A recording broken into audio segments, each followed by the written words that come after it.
Blanquer, ce monstre froid, c'est le titre de l'ouvrage de notre invité du jour, Claude Meunier-Berthelot. Bonjour madame. Bonjour monsieur.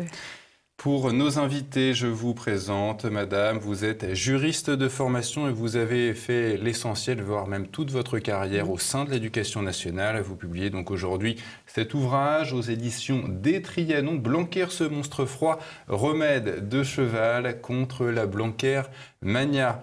Ma première question, madame Berthelot, vous commencez votre ouvrage en revenant sur la carrière du ministre de l'Éducation nationale. Comment est-il devenu ce monstre froid, comme l'a qualifié l'un de ses proches, parce que ce n'est pas vous qui l'avez qualifié. Oui, c'est un terme que j'ai repris d'un de ses collaborateurs. Donc le fait qu'il soit monstre froid n'est pas d'hier, puisque c'est quand il était effectivement au ministère de Luc Châtel qu'un de ses collaborateurs l'a traité de monstre froid. Donc j'ai repris cette expression parce que je trouve que ça lui va très bien dans la mesure où un monstre froid est quelqu'un qui ment froidement, sans état d'âme, et lui c'est vraiment le portrait type de la personne qui ment absolument avec un aplomb considérable. Alors est-ce que justement le fait qu'il soit devenu comme ça, ce soit le fait de son parcours précédent sa nomination au ministère de l'Éducation nationale? Je ne sais pas du tout, je ne saurais pas dire, mais il a toujours... c'est un vieux routier de l'Éducation nationale et on a voulu le présenter comme étant un homme de droite, plutôt catho, etc. Moi, j'ai toujours entendu dire, quand il était recteur de l'Académie de Versailles, plutôt qu'il était plutôt gauchiste. Donc, non, je crois qu'il est fidèle à lui-même. Alors, vous affirmez que Jean-Michel Blanquer a, depuis son arrivée rue de Grenelle, mis en place une stratégie alliant mensonges et faux-semblants. Qu'en est-il ? Oui, effectivement, parce que la caractéristique essentielle de la communication, si je puis dire, de M. Blanquer, c'est de présenter tous les dispositifs applicables au réseau d'éducation prioritaire et au réseau d'éducation prioritaire renforcé, c'est-à-dire destiné aux élèves issus de l'immigration et surtout les clandestins, c'est-à-dire des personnes qui viennent d'arriver, comme si ces dispositifs étaient applicables à tous les enfants, c'est-à-dire également à nos enfants. Que ce soit les méthodes de lecture, que ce soit les dédoublements de classe, que ce soit leur établissement du latin, du grec, etc. Tous les dispositifs salutaires pour le système éducatif sont applicables seulement pour les REP, et M. Blanquer les présente comme s'ils étaient applicables à tout le monde. Mais n'a-t-il pas raison justement d'aller, comme il dit, à la base des inégalités ? Mais écoutez, il crée des inégalités, mais au détriment de nos enfants. Parce que dans les réseaux d'éducation prioritaire, on parle beaucoup de ces fameux dédoublements de classes de CP, mais ce ne sont pas simplement les dédoublements qui sont en cause, ce sont également les méthodes qui ne sont pas les mêmes. Ils emploient, comme le disait M. Payon, des méthodes efficaces. C'est dans le texte, si je puis dire. Hein.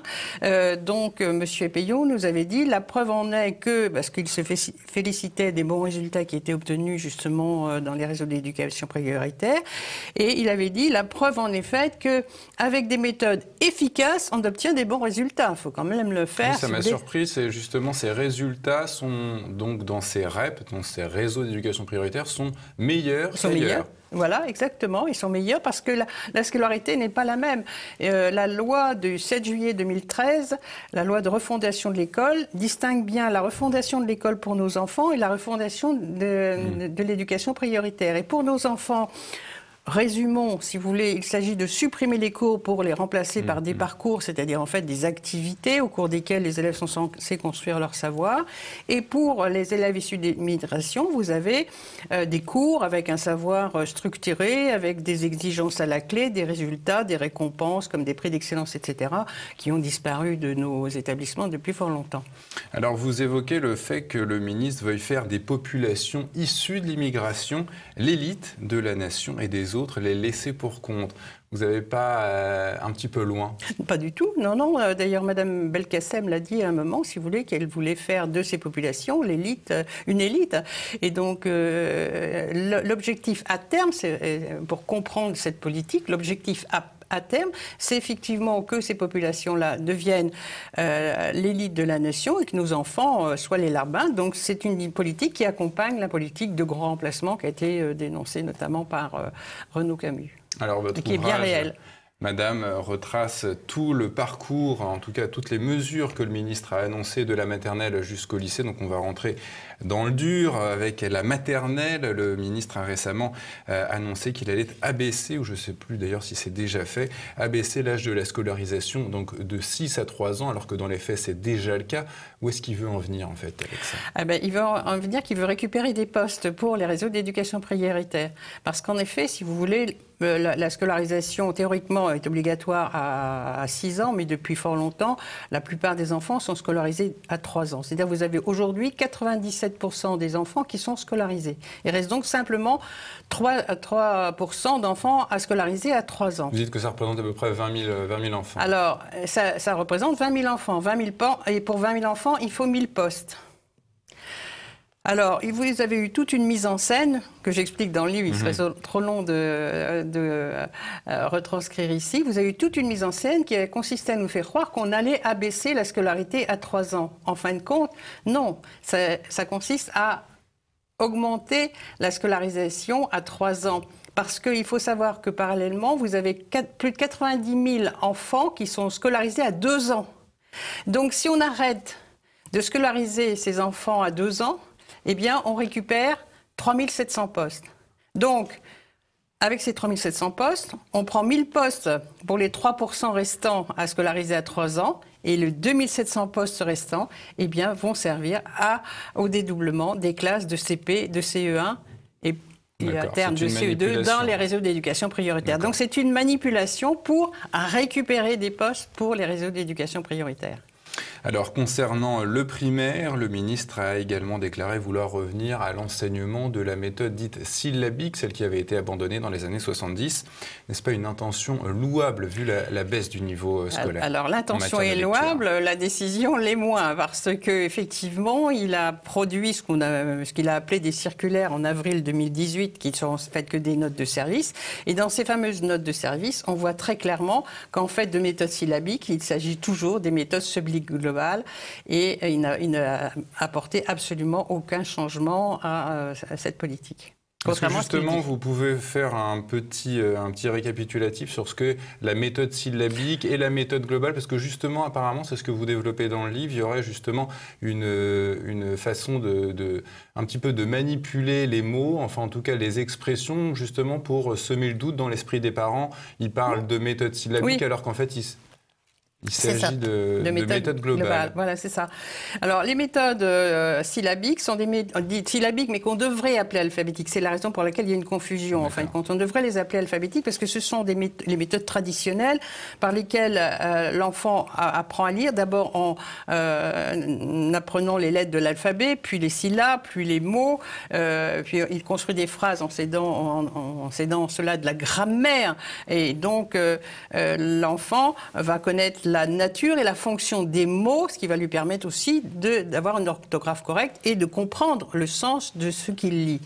Les méthodes globales, enfin maintenant ce sont des semi-globales, partent non pas de la lettre mais partent des phrases et des mots entiers pour ensuite les décomposer en syllabes. Mais cette appréhension, si vous voulez, des mots se fait par la mémorisation. Alors que dans la méthode alphabétique, vous avez une analyse logique de la nature et la fonction des mots, ce qui permet de bien comprendre le sens des phrases. Dans la méthode semi-globale, c'est une méthode par mémorisation. Et donc, l'enfant ne sait jamais quelle est la fonction des mots. Donc, il sait lire visuellement, mais il ne comprend pas ce qu'il lit. Et pourquoi M. Blanquer se permet de l'appeler syllabique? C'est parce qu'à un moment du processus de décomposition des mots, on arrive à la syllabe. Alors, comme improprement nous appelons les méthodes alphabétiques syllabiques, eh bien, on se retrouve effectivement avec une confusion sur le sens des mots. D'accord. Est-ce que intéressant, est-ce que vous dites, déclaré dans votre ouvrage, c'est que justement pour remédier à la dyslexie des enfants, les orthophonistes ont recours non pas à la méthode globale, mais à la méthode syllabique, donc à la méthode alphabétique. La méthode de lecture alphabétique devient une méthode de traitement pour les enfants dyslexiques, absolument. Alors, on en avait parlé récemment dans l'actualité de cette écriture inclusive. Qu'en pense le ministre ? Lui, le ministre, il commence par vous dire dans son discours « je suis contre », et puis quand vous allez jusqu'à la fin de son discours, il dit « il faut en discuter ». Voilà, donc c'est-à-dire qu'en fait, il ne change rien. C'est oui, c'est non, on ne sait pas non, trop. C'est le flou, c'est je ne fais rien, ouais. Puisque vous avez eu un manuel à Thiers qui est avec de l'écriture inclusive qui a été édité à la rentrée 2017. Que M. Blanquer pouvait fort bien interdire, qu'il n'a pas interdit. Et c'est un ouvrage destiné aux cours élémentaires. En tout cas, il est favorable pour la société civile. Après la lecture, les mathématiques, il y a cette méthode dite de Singapour qui est recommandée par le député En Marche, Cédric Villani, qui est un éminent mathématicien, d'ailleurs décoré de la médaille de Fields en 2010. Qu'est-ce qu'il pense de cette méthode de Singapour, le ministre ? Mais il dit qu'elle est très bien, effectivement, sauf qu'effectivement, elle ne sera pas appliquée pour nos enfants. Par contre, elle est appliquée dans les réseaux d'éducation prioritaire. Nous avons déjà plus de 24 000 enfants qui ont bénéficié de cette méthode. On est toujours dans cette logique, si vous voulez, de faire les choses salutaires pour les réseaux d'éducation prioritaire et non pas pour nos enfants. Pour nos enfants, on continue avec les parcours, c'est-à-dire avec des activités au cours desquelles les élèves seront censés s'instruire dans différentes disciplines à la fois. Maths, français, physique, chimie, etc. Voilà, vous allez à la piscine, les enfants vont à la piscine, ils vont apprendre l'anatomie, la physiologie, la physique, voilà. Oui, autre mesure un petit peu plus anecdotique, le ministre Blanquer s'était déclaré opposé aux écrans, au téléphone à l'école. Est-ce qu'ils veulent vraiment lutter contre ces écrans alors qu'on nous annonce d'ailleurs une école numérique ? Oui, justement, il y a vraiment une contradiction. D'ailleurs, enfin, on annonce, et elle est déjà en place en grande partie, effectivement. Oui, il a dit clairement qu'il était contre les téléphones portables. Il a même fait une loi début août 2018. Et quand on lit la loi, alors donc il y a effectivement, M. Blanquer pose le principe de l'interdiction. Et puis, quand on va plus loin dans le texte, on se rend compte qu'il dit chaque chef d'établissement inclura les formes d'utilisation du portable en fonction des besoins locaux. Alors, toujours dans le primaire, Claude Meunier-Berthelot, Jean-Michel Blanquer avait annoncé donc une révision des rythmes scolaires pour transformer, disait-il, l'école en lieu de vie. Pourquoi vous dénoncez justement cette mesure ? Mais parce que, si vous voulez, l'école, c'est un lieu d'instruction, c'est un lieu qui est destiné à acquérir des connaissances et une formation intellectuelle. Ce n'est pas un lieu de vie, de loisirs, d'endoctrinement, etc. Et c'est ce que M. Blanquer veut faire. Et quand il dit qu'il assouplit les rythmes scolaires et qu'on peut bien faire une semaine de 4 semaines, mais qu'on introduira le mercredi des activités périscolaires. Et là, c'est très dangereux, si vous voulez, parce que dans ces activités périscolaires, il n'y a absolument aucun droit de regard et on pourra incorporer dans ce temps des cours d'arabe, des cours d'éducation sexuelle, etc. Sur Vous lesquels... pensez vraiment qu'on pourra aller jusque-là, qu'il y aura vraiment en tout cas des mères qui autoriseront dans leur école primaire l'enseignement de l'arabe ou de l'éducation sexuelle à des enfants du primaire, donc de 6 à 10 ans ? Mais justement, si vous voulez...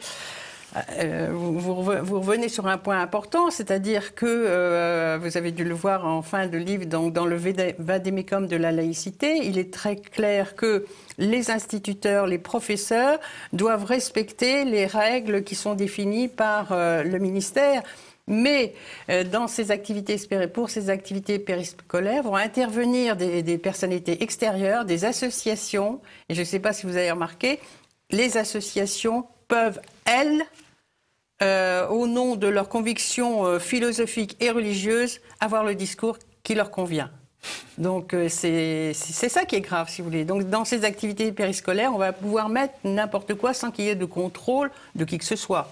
Et sans qu'il puisse y avoir même de la part des parents, si vous voulez, d'ailleurs il est bien dit dans le texte sur le vade-mecum de laïcité, que les parents n'auront pas de droit de remettre en cause le contenu des enseignements, ni la capacité des personnes qui viennent à enseigner ce qu'ils enseignent. Donc les parents, déjà, on leur oppose déjà un refus systématique d'intervenir. Alors, on passe maintenant au collège. Autre mesure, l'instauration du programme dit devoir fait à l'égard donc des enfants qui auraient besoin d'une aide après l'école pour faire leurs devoirs. Est-ce que c'est une idée récente? Est-ce que c'est une idée qui date de 1992 et par lesquelles sont déjà passés plus de 120 000 enfants, mais des réseaux d'éducation prioritaire. Et également ZUPDECO, qui est une association créée par SUPDECO. ZUPDECO, ZUPDECO, oui, ZUPDECO. Je dis bien Z avec un Z. ZUPDECO est une association qui a été créée et qui a déjà et qui aide des enfants des REP à concurrence d'à peu près 5 000 par an, 5 000 collégiens par an. Mais depuis 2005. Donc. Et de leur côté, les autres élèves, donc ceux qui ne sont pas des REP ou des REP+, ils auront une aide ou... Ah non, c'est réservé au réseau d'éducation prioritaire. Parce vous évoquez dans votre ouvrage le fait qu'il y ait des jeunes du service civique qui puissent venir aider. Alors oui, mais là c'est autre chose. Justement, c'est prévu pour nos enfants, ça. Et les personnels, les contrats de service civique sont des personnels sans qualification.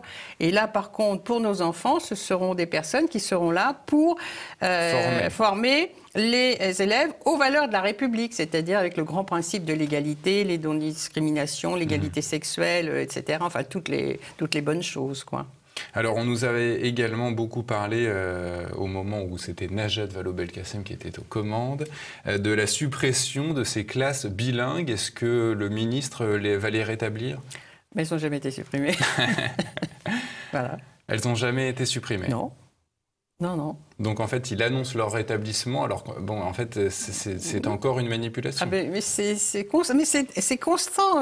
Vous prenez chaque point que M. Blanquer prétend traiter et on retrouve toujours la même politique. C'est malheureux à dire. C'est pourquoi, si vous voulez, les personnes qui sont béates d'admiration devant M. Blanquer doivent quand même retrouver leurs esprits parce que ça n'a rien à voir avec la réalité. Alors la même Najat Vallaud-Belkacem avait un petit peu fait la guerre au latin et au grec, un petit peu tout le monde lui était tombé dessus, les intellectuels parisiens et trouvaient ça scandaleux. Est-ce que alors il annonce justement le rétablissement de ce latin et de ce grec, est-ce que encore une fois ça sera pour tout le monde? Non. Ou alors est-ce que ça sera ces fameux EPI où oui, ça sera les EPI. Plusieurs... les EPI, c'est-à-dire, si vous voulez, on leur donne des mots très différents, mais si vous voulez, ce sont des activités, en fait. Si vous voulez, vous allez à la piscine, vous faites une activité, vous faites un épi, en fin de compte. Hein, donc on va aller à la piscine pour apprendre le grec, en gros. C'est un peu ça, si vous voulez. Hein, il y avait eu un dessin humoristique, j'en parle, justement, d'une personne qui prenait sa blouse blanche, le pinceau à la main, disant, aujourd'hui, on fait des maths, sortez vos pinceaux. Ça sera exactement ça, si vous voulez. En réalité, le latin et le grec sera prétendument acquis à travers des activités au cours desquelles les enfants apprendront à la fois le latin, à la fois le grec, à la fois le français. Bon, c'est-à-dire que c'est la disparition de toute transmission, en fait, pour nos enfants. Vous allez même plus loin en voulant effacer notre identité française bien sûr. Et même européenne. Bien sûr, puisque de toute façon, si vous voulez, le français est noyé dans d'autres activités et qu'on ne transmet plus la culture française. Par contre, vous avez une valorisation des langues vivantes étrangères, à la fois par l'enseignement de la langue, de la littérature, par des cours même en langue vivante étrangère. Donc, si vous voulez, il y a une valorisation des langues vivantes étrangères par rapport aux français. C'est-à-dire qu'on n'est pas contre le fait que les enfants apprennent des langues étrangères. Surtout actuellement, si vous voulez, vous aviez des échanges très nombreux. On n'est absolument pas contre. Mais le problème, c'est que ça se fait au détriment de la culture française et que c'est destiné justement à effacer notre culture. C'est ça le problème. Et vous allez aussi sur le terrain des valeurs en parlant de la soumission des enfants, des élèves aux valeurs de la République. Oui. Mais c'est quoi justement le problème alors qu'il y a certaines personnes, certaines croyances qui obligent leurs fidèles à mettre leurs lois au-dessus des lois de la République? Donc du coup, justement, est-ce que c'est une soumission encore des lois de la République? C'est-à-dire que, si vous voulez, les valeurs de la République, d'abord, elles n'existent pas. Elles sont créées de toutes pièces, si vous voulez. Et donc, au centre de ces valeurs, ce que M. Peillon a fort bien dit, si vous voulez, on met l'égalité. L'égalité, mais au sens sens vraiment strict du terme, c'est-à-dire égalité homme-femme, il n'y a pas de différence entre vous et moi, si vous voulez. Donc, vous n'êtes pas un homme, je ne suis pas une femme, nous sommes les mêmes personnalités. Vous avez, il est prévu d'ailleurs justement dans les cours, et c'est ça qui est dramatique, dès le primaire, des cours d'éducation sexuelle, où il est bien dit, si vous voulez, qu'il n'y a pas de finalité normative. Et ça fait partie des valeurs de la République. Alors, donc, pas de finalité normative, c'est-à-dire que tout est normal, si vous voulez. Hein. Et Vincent Peillon, d'ailleurs, avait déclaré, Vincent Peillon, donc, qui était le premier ministre de l'Éducation nationale sous Hollande, qui avait dit que la révolution n'était pas terminée, qu'elle avait été faite dans la matière et pas dans les esprits. Et donc, c'est justement de ça dont il parle. Exactement. Exactement. Nous avons affaire à des révolutionnaires qui finissent la révolution de 1789. Et d'ailleurs, si vous voulez, donc ça je l'explique dans mon précédent livre qui s'appelle « École, la haute trahison ». L'école aujourd'hui, c'est l'aboutissement du projet révolutionnaire de l'EPLT de Saint-Forgeau, repris par Robespierre au moment de la Révolution française. Et enfin, vous terminez par le lycée, les séries, et donc c'est ce qu'avait annoncé encore une fois le ministre en voie générale, donc les séries L, ES et S vont disparaître au profit d'un parcours au pluriel, choisi par les lycéens. Et justement, où est le mal, du coup, à mettre l'élève au centre du projet, de son projet pédagogique? Parce que ce n'est pas l'élève qu'on doit mettre au centre du système éducatif, c'est le savoir. Or, il y a justement disparition de la transmission des savoirs. Et les parcours, c'est ça. Les parcours, c'est la construction d'un savoir à travers des activités que l'on fait. Donc c'est de la déconstruction, là. Bah oui, ce qu'ils appellent construction et de la déconstruction, enfin, et même de la non-construction, disons. C'est même pas de la déconstruction parce que en réalité, pour déconstruire, il faut déjà avoir construit. Or, on ne construit rien avec les élèves. Les élèves construisent un peu quelque chose, si vous voulez, mais il n'y a pas de transmission de savoir, il n'y a pas d'apport d'une personnalité extérieure, c'est l'enfant qui va appréhender lui-même les connaissances. Oui, parce qu'au final, on n'a du coup aucun recul sur justement cette manière d'enseigner via des parcours. On ne sait pas ce que ça va pouvoir donner. C'est pas un enseignement, les parcours. Ouais. Un enseignement, c'est pas les parcours, ce ne sont pas. Il y a 4 parcours. 4 parcours sont prévus, si vous voulez, et ces parcours, donc au sein de ces parcours, les élèves vont choisir des thèmes, mais ce n'est pas une transmission de savoir. C'est vraiment, ce sont des activités qui remplacent les cours et qui sont destinées à instruire les élèves. Alors, donc, vous voyez que c'est vraiment très aléatoire. Hein. Et on comprend que les séries disparaissent, puisque les cours disparaissent. Comment voulez-vous qu'il y ait que les séries subsistent? Alors, enfin, le baccalauréat, le ministre a lancé sa réforme pour entrer en vigueur en 2021, je crois. Est-ce qu'elle vous inspire, cette réforme? C'est un contrôle continu à 60%, je crois. Oh non. Il le dit que le contrôle continu est à 40% et 60% final. Mais non, en réalité, vous avez 90% de contrôle continu. Et en quoi c'est mal? En quoi c'est mal? Parce que, justement, si vous voulez, l'élève va présenter ce qu'il présente, ce qu'il a fait. Bon, alors, avec des jurys qui vont manifester beaucoup de mansuétude, si vous voulez, on va leur donner des notes sans qu'il y ait réellement de règles de départ, si vous voulez. Et, c'est du tout et n'importe quoi. Il n'y a pas, si vous voulez, de normes préétablies pour avoir une note donnée. C'est pas ça, si vous voulez. On va effectivement apprécier ce que l'élève a fait. Alors, on va tenir compte de sa bonne volonté, de son engagement aussi, parce que, si vous voulez, ça va beaucoup compter, ça, son engagement dans les valeurs de la République. Hein, c'est surtout ça qu'on va apprécier. Et enfin, Parcoursup, alors que maintenant que l'élève est diplômé du baccalauréat, il va pouvoir s'orienter sur cette nouvelle plateforme qui a remplacé l'admission post-bac, la fameuse APB. Est-ce que vous connaissez les résultats de cette plateforme? Oui, écoutez, oui, à la rentrée 2018, vous avez 15 000 étudiants qui ont été sur le carreau.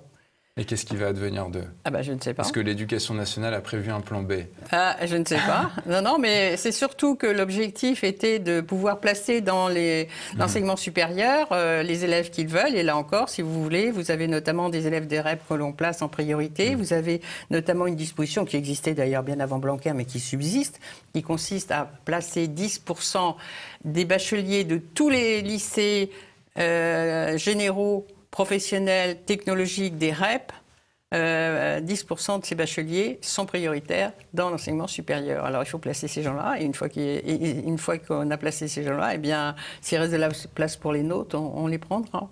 Dernière question, Claude Meunier-Berthelot. Le ministre Blanquer a déclaré vouloir en finir avec les écoles hors contrat. C'est un peu la question bonus qu'on peut d'ailleurs peut-être adresser à notre amie Anne Coffinier, qui est la responsable de la Fondation pour l'école. Vouloir en finir avec ces écoles alors qu'il n'y a jamais eu autant de création d'écoles hors contrat. Cette année, 157, il y en avait, je crois, 80 cette année, oui. En 2011. Oui. Pourquoi vouloir en finir alors que c'est en plein boom, en plein succès ? Parce que c'est la raison. C'est la raison. Mais dites-nous justement l'intérêt de pourquoi la République veut lutter contre cette école hors contrat. Parce que la République ne veut effectivement, comme je vous le disais tout à l'heure, ça s'intègre dans une logique. Cette volonté de mainmise sur les écoles hors contrat, c'est que l'on ne veut pas qu'une élite française se forme, parce que ces écoles hors contrat, effectivement, obtiennent de très bons résultats. Et c'est un espoir très grand pour la France. Et Anne Coffinier a su merveilleusement bien organiser tout ça et prendre en compte tous les paramètres nécessaires pour la réussite de cette entreprise. Mais justement, ça gêne le gouvernement parce que cela crée une élite française et eux, ce qu'ils veulent, c'est effectivement une élite étrangère et que nos enfants soient abrutis par un système complètement délirant. Claude Meunier-Berthelot. Je rappelle donc le titre de votre ouvrage, Blanquer, ce monstre froid, remède de cheval contre la Blanquer mania. Merci madame. Merci monsieur.